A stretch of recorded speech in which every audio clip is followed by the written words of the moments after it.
guys that don't even know Kaya's name coming in here saying, I know. Can we just move on, please? Because the memes were funny in the first couple of days, but now the only people that still are like actively pushing it are people who are genuinely mentally ill, in the way that like anytime my farm moves around, or like I unlock the gate or like I do have a button on my desk for the gate, right?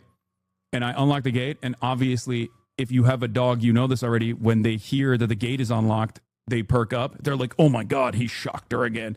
It's just, they are weird stalkers that are demonstrating their illness. And I think it's just, it is what it is.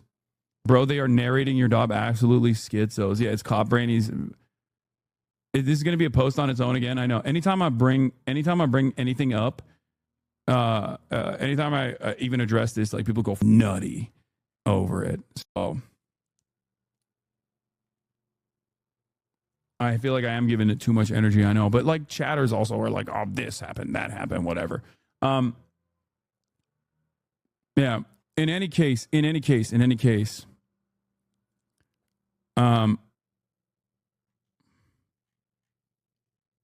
where was I? You're creating employment. True. Genuine question: how do you deal with this level of psychosis directed towards you?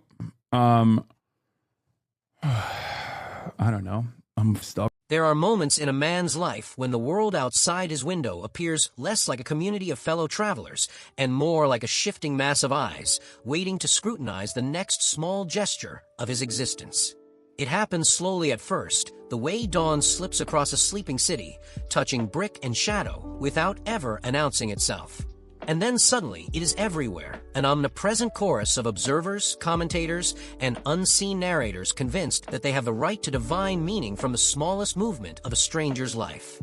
What Hassan faces in his daily ritual of turning on a camera is far from unique in our time, but it is uniquely intensified by the furnace of the internet, where every second becomes a battleground for imagination, resentment, and obsession. The digital world is a strange kind of country. No border patrol, no river or mountains to define its limits, yet exerts power like any nation-state. It demands a version of citizenship, constant participation, constant visibility, constant sacrifice. Those who become its most prominent citizens, streamers, creators, the new class of public figures forged not in studios or sound stages, but in living rooms and offices, carry burdens that previous generations of public people could not fathom. Hassan walks through this country every day, and the soil beneath him is soft in some places, treacherous in others. The people who watch him, those who adore him, those who despise him, all pull at the same thread of his identity.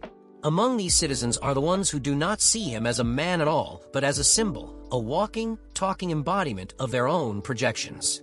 Some of them linger in the corners of his chat like restless ghosts, waiting to attach narratives to the quietest movements around him. A dog lifting its head becomes a cosmic clue. A gate unlocking becomes a spectacle. A silence becomes a confession.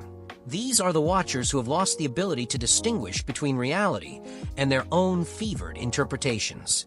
And when they speak with the certainty of prophets, convinced that every breath he takes is part of a grand conspiracy meant for their interpretation. What makes this tragic is not the strangeness of their fantasies, but the desperation that underlies them. Coates often writes of people whose realities have fragmented under the immense weight of their circumstances, who cling to myths because the truth is too immense, too chaotic, too empty. These watchers cling to narratives about Hassan because the narrative is the only thing that gives shape to their lives. The internet gives them a stage, and their illness hands them a script. And when a man with a platform attempts to live a life outside that narrative, they revolt, demanding he return to the storyline they have written for him. This is the burden of visibility in a world where visibility has become currency. Every action transmutes into content, whether willingly or not. A creator's life becomes a series of mirrors reflecting the imagination of those who watch him. The watchers begin to believe that their interpretations are more real than the events themselves. And when Hassan expresses exhaustion or confusion or discomfort at the attention, the watchers respond not with empathy, but with another layer of narrative. His discomfort becomes a performance. His frustration becomes an admission. His silence becomes a plot twist. If Coates were to sit with this moment, he might turn inward toward the ways power distorts perception. Power here is not the power to command armies or legislate national policy. It is the smaller, quieter power of drawing attention. Millions of eyes, millions of judgments. And attention, when wielded by masses of strangers, can become indistinguishable from violence. It strips away privacy, imposes meaning, extracts emotion, and consumes without end. It turns the subject of attention into a character trapped in a drama he did not write. Zlatan Ibrahimovic, if invoked here in spirit, would speak differently. He would look at Hassan's predicament and recognize in it the struggle of someone forced to live surrounded by critics who have never dared to attempt what he does daily. Zlatan would remind him that a lion does not fear the barking of small creatures. Yet even a lion needs a forest where it can retreat and breathe without eyes watching. The bravado of the athlete collides with the fragility of the public figure, and between them lies a truth. Confidence can armor the body, but not the soul. The soul grows weary when people reshape its reality day after day. The soul becomes thin when it is forced to carry both its own thoughts and the projected delusions of thousands. The soul buckles under the demand to remain unshakable in a world that demands constant vulnerability. Hassan is faced not with a mere nuisance, but with a pathology born of digital culture. These watchers have constructed a universe around him. They imagine threats where none exist. They narrate his dog's movements like theologians analyzing sacred scripture. Their theories grow more elaborate with every passing day, fed by boredom, resentment, obsession, and the intoxicating anonymity of the internet. For them, Hassan is less a person and more a distant light onto which they project their shadows. Coates writes often of the body, how the world claims dominion over it, how violence or fear can shape it, how history inscribes itself upon it. The internet claims dominion not over Hassan's physical body, but over his presence. It commandeers his gestures, sounds, and silences. It reshapes the texture of his daily life. Even the smallest movement can become a battlefield. A dog's head tilting becomes a referendum. A gate unlocking becomes a spectacle for people desperate to invent conflict where none exists. Hassan's lament, that addressing the behavior only intensifies it, is an expression of a trap built by digital culture itself. Silence fuels speculation. Speech fuels speculation. Action fuels speculation. Inaction fuels speculation. There is no exit because the watchers are not interested in truth. They are interested in sustenance. They feed on the energy he gives them, deliberately or unwillingly, and they grow louder with every crumb. This is the part of the story that Coates might meditate on most deeply, the way the modern world creates new forms of bondage not through chains or laws, but through relentless attention.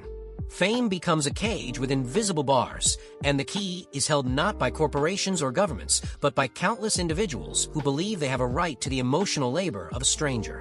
If Zlatan were to stand beside him in this moment, he might demand that Hassan reject the premise entirely.